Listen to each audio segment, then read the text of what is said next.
ಎಂತ ಕೆಲಸ ಮಾಡ್ಬಿಟ್ಟೆ ನಾನು, ಎಂತ ಕೆಲಸ ಮಾಡ್ಬಿಟ್ಟೆ. ಯಾಕೆ ಹೀಗೆ ಮಾಡ್ದೆ, ಯಾಕೆ ಹೀಗೆ ಮಾಡ್ದೆ ನಾನು?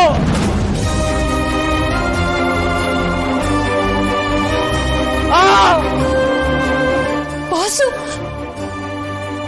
ಬಾಸು ಸಮಾಧಾನ ಮಾಡ್ಕೊಳ್ಳಿ. ಏನ್ ಸಮಾಧಾನ ಮಾಡ್ಕೊಳ್ಳೋದು ದುರ್ಗಾ? ನಾನು ಎಂತ ದೊಡ್ಡ ಪಾಪಿ, ಪ್ರಾಣಕ್ಕಿಂತ ಹೆಚ್ಚಾಗಿ ಪ್ರೀತಿಸೋ ಮಗಳ ಮೇಲೆ ಕೈ ಮಾಡ್ಬಿಟ್ಟೆ. ಇದರಿಂದ ಎಷ್ಟು ದೊಡ್ಡ ಆಘಾತ ಆಗಿರುತ್ತೆ ದುರ್ಗಾ. ಒಬ್ಬ ಒಳ್ಳೆ ತಂದೆ ಆಗಿದ್ದಕ್ಕೆ ನಾಲ್ಕು ನಾನು ದುರ್ಗಾ.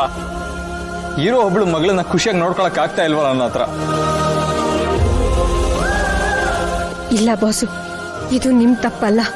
ನಿಮ್ ಮನ್ಸನ್ನ, ನಿಮ್ ನಡವಳಿಕೆನ ಆ ಕುತಂತ್ರಿ ಮಾಳ್ವಿಕ ತನ್ನ ಮಾಂತ್ರಿಕ ಶಕ್ತಿಯಿಂದ ನಿಯಂತ್ರಿಸ್ತಿದ್ದಾಳೆ.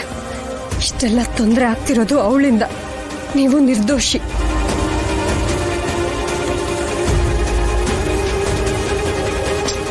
ಬಾಸು, ಮನುಷ್ಯ ಅಂದ್ಮೇಲೆ ಕೋಪ ಬಂದೇ ಬರುತ್ತೆ. ಆ ಕ್ಷಣದ ಸಿಟ್ಟಿಗೆ ಏನೋ ಹಾಗಾಗೋಯ್ತು ಅಷ್ಟೇನೆ.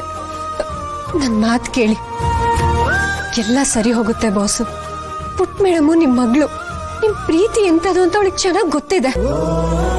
ನೋಡ್ತಾ ಇರಿ, ಖಂಡಿತವಾಗ್ಲೂ ಅವಳಾಗವಳೆ ನಿಮ್ ಹತ್ರ ಬಂದೇ ಬರ್ತಾಳೆ. ಇಲ್ಲ ದುರ್ಗಾ, ನನ್ಗಾಗ ಅನಿಸ್ತಾ ಇಲ್ಲ. ಅಂಬಿಕಾ ಹೋದ್ಮೇಲೆ ಅವಳು ನನ್ನ ಮುಖ ನೋಡೋದಕ್ಕೂ ಇಷ್ಟಪಡ್ತಾ ಇರ್ಲಿಲ್ಲ. ಒಂದಿನಕ್ಕೂ ನನ್ನ ಅಪ್ಪ ಅಂತ ಕರೆದಿರ್ಲಿಲ್ಲ.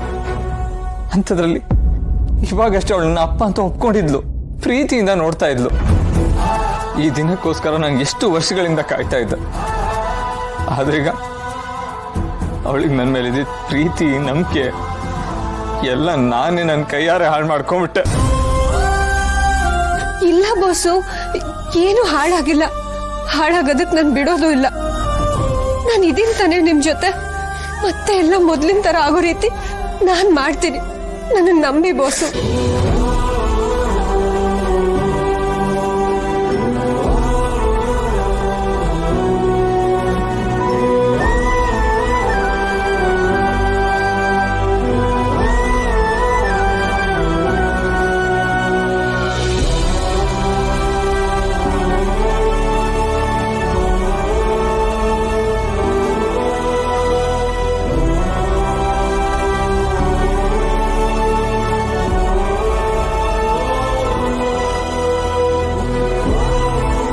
ಮಾಡ್ಬೇಕಾ?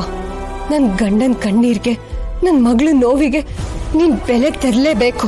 ನನ್ ಕುಟುಂಬದ ನೆಮ್ಮದಿಗೆ ಬೆಂಕಿ ಹಚ್ಚಿ ನರ್ಕ ಅನ್ಭವಿಸೋ ಹಾಗೆ ಮಾಡ್ತಿದ್ಯಲ್ಲ.